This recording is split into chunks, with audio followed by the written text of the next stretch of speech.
अब चचा बामसी का बेटा अब्बास बुरी तरह से ज़ख्मी हो चुका था। वो अब्बास ज़ख्मी हो चुका था जिसकी बामसी साहब के सामने उस्मान ने सगा भाई होने यानी खूनी भाई होने की कसम खाई थी।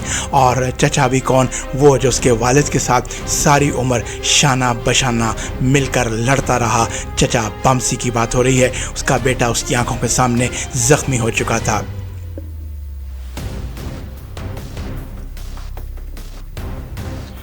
साहिबो कोई और होता तो 8 से 10 घोड़े सवार मुसल्ला दाएं बाएं घूमते हुए और अपने भाई जैसे भाई अब्बास को ज़मीन पर बर्छी का घाव खाकर ज़ख्मी पड़े देखकर शायद घबरा जाता, शायद कोशिश करता कि उसकी लाश या उसको ज़िंदा उठाकर वहाँ से भाग जाता, या कोशिश करता कि दरख्तों की ओट में छुप जाए, जंगलों का फ़ायदा उठाते हुए कुमक लेकर आए और साथियों को बुलाए। कुछ इस तरह की बात जहन में आती, मगर उस्मान था। उस्मान ने हिम्मत न हारी और पहले से भी दलेराना तरीके से लड़ा और बहुत दलेरी से लड़ते हुए दुश्मनों को जानों हासिल किया। और एक के बाद दूसरा, दूसरे के बाद तीसरा दुश्मन मरते चले गए। घोड़े सवार जो थे घोड़े छोड़ छोड़ कर भागते रहे, घोड़े जख्मी होकर जंगल में जाते रहे और उस्मान लड़ता रहा, यहाँ तक कि न जाने कब उस्मान जख्मी हो गया और कब पानी की तलाश में वो नदी के किनारे आया और वहाँ पर बेहोश हो गया। ये साहिब वो आप देख सकते हैं कि उस्मान नदी के किनारे बेहोश पड़ा हुआ है, मट्टी में लथपथ। और दूसरा तरफ जो था उनका चचा दुमदार और उसकी चची जहरा जो थी वो दुश्मनों से कम नहीं थे। वो हमेशा उस्मान के ख़िलाफ़ जाते थे और दुमदार ने यहाँ पर अपनी इज़्ज़त की बात की और कहा कि उस्मान ने मेरी इज़्ज़त खाक में मिला दी। वो साहब कहा करते हैं जिसे अल्लाह रखे उसे कौन चखे। और यहाँ पर जब अल्लाह ताला किसी की मदद करते हैं तो तिनके से भी उसकी मदद करते हैं। और यहाँ पर उस्मान का घोड़ा जो है कार्लाइल जिसका नाम है, वो ज़मीन पर पाँव मार मार कर उसने तवज्जो दिलाई पास से गुजरने वाली 2 ख़वातीन की। और वो 2 ख़वातीन जब घोड़े तक पहुँची तो घोड़े ने उनकी नज़र जो है वो डलवाई उस्मान पर, जो कि मट्टी में लथपथ पड़ा हुआ था। शायद किसी की नज़र भी ना पड़ती, क्योंकि घोड़े की मुस्तैदी और होशियारी की वजह से उस्मान की ज़िंदगी को बचाने का ख़वातीन जो हैं वो बाइस बनी। ख़वातीन उस्मान को पानी से निकालती हैं, उसका मुंह साफ करती हैं और इस बात का इत्मीनान करती हैं कि वो ज़िंदा है।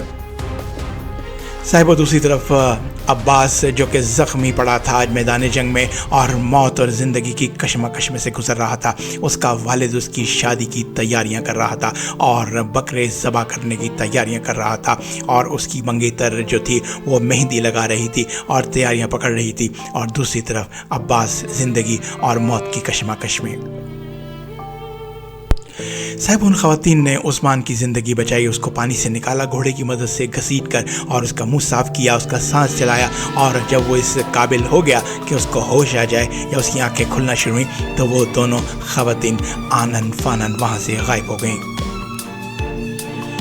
अब उस्मान को कोई और होश नहीं थी। पहले से पहले जल्द से जल्द वो जानना चाहता था कि मेरा भाई अब्बास कहाँ है।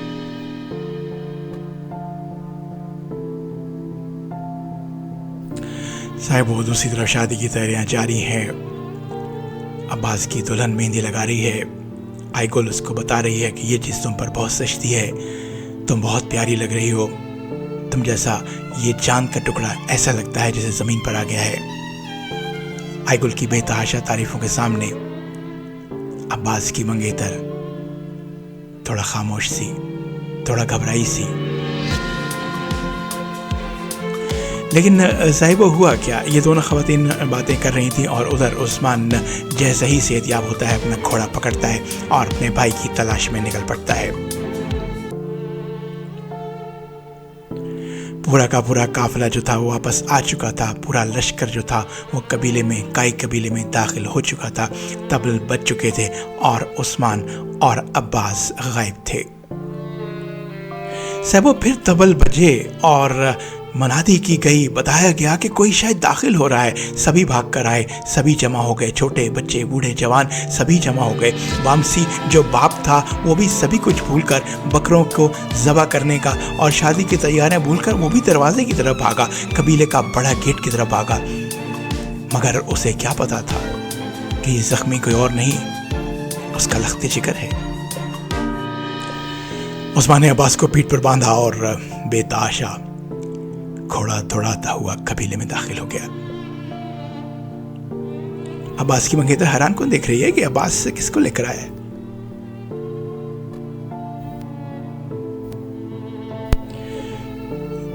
नाज़रीन व सामीन, यही वो मनाजिर थे जिसने सब कुछ रेजा रेजा कर दिया, जिसने आंखों को नम कर दिया। बेतहाशा तड़प, आंखों से खून बरसना शुरू हो गया। बामसी बाबा, जो कि जंगों में हमेशा गाजी बन के आया करता था और सैकड़ों काफिरों को जहन्नुम वासिल कर चुका था और माना जाता था कि बहुत सख्त दिल का मालिक है, उसके मुंह से एक लफ्ज़ भी नहीं निकल रहा था और सिर्फ अपने बच्चे की तरफ देखे जा रहा था, जैसा कि आप पोर्ट्रेट में देख सकते हैं। कहता तो क्या कहता, सुनता तो क्या सुनता। साहिबो, कोई भी ऐसा लफ्ज़ नहीं था जो कि उसके गम को ख़त्म कर सकता, उसकी आंखों से आंसू पहुंच सकता, उसे दिलासा दे सकता।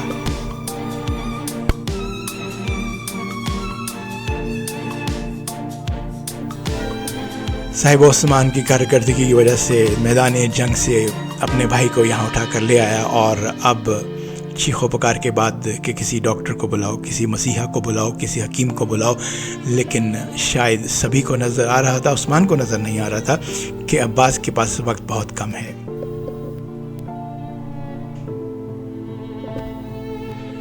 अब्बास ने जाते जाते चंद अल्फाज कहे, वो सुने, सब ने सुने, और बामसी बाबा ने सुने, उसकी दुल्हन ने सुने, उस्मान ने सुने। अब उसकी दुल्हन जो थी वो अब्बास से नाला थी।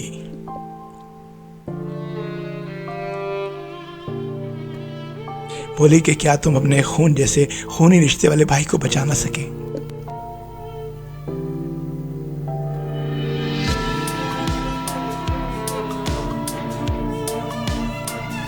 अब्बास खामोश ज़मीन पर लेटा हुआ, आंखें आसमान की ओर रखे हुए दुनिया से जा चुका था। शहादत का उसने रुतबा पाया, जामे शहादत नोश कर चुका था और बामसी सिपह सलार अपने आप को संभालने की कोशिश कर रहा था और आखिरकार अपने इस दीवाने पर उसने काबू पाया और उस्मान को उसकी काविशों का, उसकी मेहनतों का समर दिया और अच्छे अल्फाज कहे।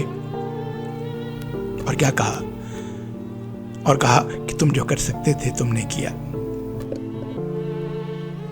मेरा बेटा इस दुनिया से एक शहीद के तौर पर जा चुका है।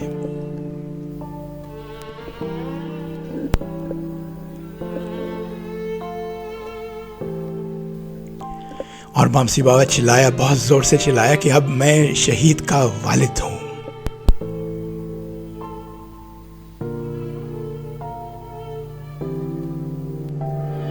साहिब, ये वो वक्त था जब कोई किसी से कुछ नहीं कह रहा था, सभी खामोश थे, एक दूसरे की आंखों में बरसने वाले, बहने वाले आंसुओं को देख रहे थे। और यहाँ पर बमसी ने अपने बेटे को गोद में उठाया और उसने कहा कि रोना धोना बंद करो, क्योंकि मेरा बेटा शहीद हुआ है और शहीद को मौत नहीं आती, शहीद हमेशा जिंदा रहता है। साहब, दूसरी तरफ के मनाज़िर कुछ और थे। वहाँ पर वो तमाम तैयारियां मुकम्मल हो रही थीं, उन तैयारियों को देखा जा रहा था, आखिरी शक्ल दी जा रही थी जिसमें हाकिम को कत्ल करना था।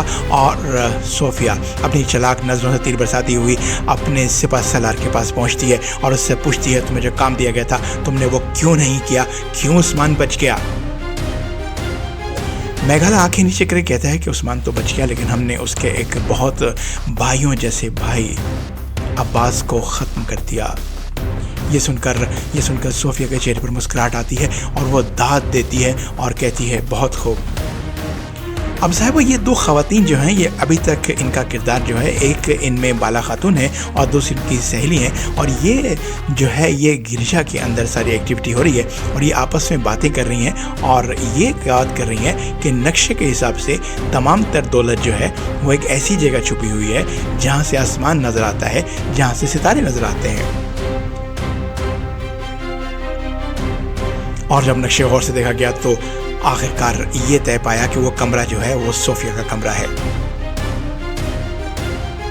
वो यहाँ पर सोफिया हाकिम को अपनी प्यार मोहब्बत का यकीन दिला रही है, उसकी आंखों में अपना जादू डाल रही है, उसको अपनी मोहब्बत का, अपने प्यार का फरिश्ता बना रही है। लेकिन ज़ाहिरी तौर पर हाकिम की उम्र में और सोफिया की उम्र में बहुत फ़र्क है और यहाँ पर वो प्लानिंग जो है कुछ और है। अब सोफिया जान चुकी थी कि जब तक हाकिम ज़िंदा है कुछ भी नहीं हो सकेगा, क्योंकि हाकिम ने उस्मान को अपने इलाके, अपनी सरहदों में दाखिल होकर दुश्मनों को उनका पीछा करने की इजाज़त दे दी थी। और कालानूस है, ये कालानूस भी खड़ा हुआ है, इन दोनों ने कुछ और ही सोचा। एक तरफ सोफिया ने हाकिम से प्यार मोहब्बत की पींगें बढ़ाई, उसको अपनी मोहब्बत का, प्यार का यकीन दिलाया, और दूसरी तरफ कालानूस को दीवाना बनाया। अब साहब यहाँ पर जो दुमदार साहब हैं वो बिला वजह उस्मान के ऊपर चढ़ाई कर रहे हैं और एक बहुत ही बुरी सी मिसाल देने के बाद कहते हैं कि जो भेड़ें अपने रेवड़ से जुदा हो जाती हैं वो मार दिया जाया करती हैं। गुंदूस देख रहा था, सभी देख रहे थे और सरदार दुमदार चढ़ाई कर रहा था। आईगुल को बहुत अफसोस हो रहा था कि क्योंकि उस्मान एक बहुत काबिल इंसान है और आईगुल मोहब्बत करती थी, तो आईगुल की आंखों से आंसू बह रहे थे और वो अपनी माँ जहरा को, यानी दुमदार की, सरदार की बीवी को कहती है कि बस बहुत हो गया, बाबा को रोकें, क्योंकि इतना ज़्यादा करना जो है उस्मान के साथ ठीक नहीं है। यहाँ पर एक बड़ी भेड़ी सी मिसाल देता है दुमदार सरदार जो है, वो कहता है कि तुम्हारे बाबा अगर अर्तुगरुल यहाँ पर होते तो तुम्हें क्या सजा देते, तुम अपनी सज़ा जो है खुद तजवीज़ करो और मुझे बताओ। अब्बास की दुल्हन के आंसू रुक नहीं रहे थे, ज़ारों को तार रोती थी, मगर करती तो करती क्या, अब्बास जा नहीं रहा था, अब्बास जा चुका था। और बमसी बाबा अपने कमरे में अब्बास को लेकर उससे बहुत प्यारी प्यारी बातें कर रहा था। और फिर वो वक्त आया जिसका सभी को खदशा रहता है, दिल तड़पता है जब अपने प्यारों को ले जाया जाता है और मट्टी के सुपुर्द कर दिया जाता है, क्योंकि वही उनका आखिरी ठिकाना होता है। अब उस्मान के गुस्से की इंतहा नहीं रही और उसने तैयारी पकड़ ली और अपने साथियों को कहा कि कुछ भी हो जाए हम उस किले पर हमला करेंगे और अब्बास के कत्ल का बदला लेंगे, क्योंकि हमारा दुश्मन और अब्बास का दुश्मन वहीं उसी सोफिया के किले में मौजूद है।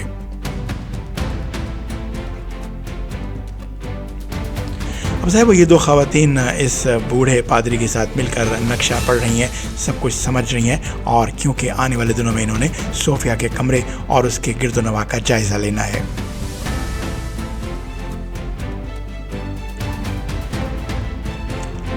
इस खातून का नाम बाला खातून है और ये साथ उसकी सहेली है और ये पादरी खड़ा हुआ है। जैसे कि आप देख सकते हैं नक्शाजात को पढ़ा जा रहा है, चीज़ें मिलाई जा रही हैं, लाइनें और मिटे हुए अल्फाज को ढूंढा जा रहा है ताकि उस ख़जाने तक जल्द से जल्द आज रात ही पहुंचाया जाए।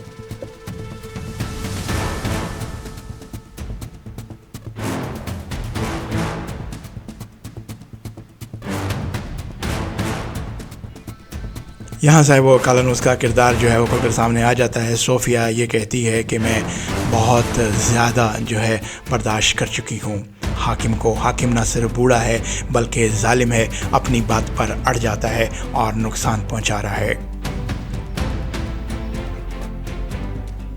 आगे जो सोफिया ने कहा वो हैरान कुन था, ना सिर्फ कालानूस के लिए बल्कि हमारे लिए और हाकिम के लिए भी।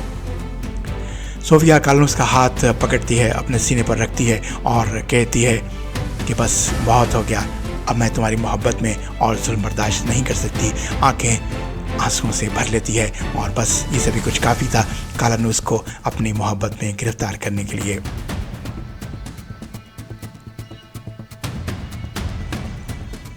अब ये दोनों एक दूसरे की मोहब्बत में गिरफ्तार, बाहों में बाहें डाले हुए, आंखों में आंखें चार किए हुए आगे बढ़ते हैं और फैसला ये होता है कि पहली फुर्सत में ही हाकिम से जान छुड़ा ली जाए।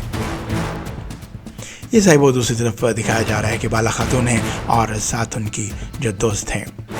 उस्मान गुस्से से भरपूर, आंखें शोला बनी हुई और तैयार हर वक्त बेचैन अपना बदला लेने के लिए, अब्बास का बदला लेने के लिए। बस है वो इस किस्त में यहीं तक, और आप हमारे साथ बंधे रहिए क्योंकि अब हम उस्मान कुरलूस की एक साथ जो हैं वो किस्त नंबर 1 से लेकर आखिर तक बहुत तेज़ी से लेकर आएंगे ताकि आपको आसानी से समझने का मौका मिल सके और आप इस खेल को न सिर्फ देख सकें बल्कि समझ सकें और जान सकें। अपना बहुत ख्याल रखिएगा, दुआ में याद रखिएगा और फिल्मी दुनिया से नसीम अहमद को इजाज़त दीजिए। अल्लाह निगहबान।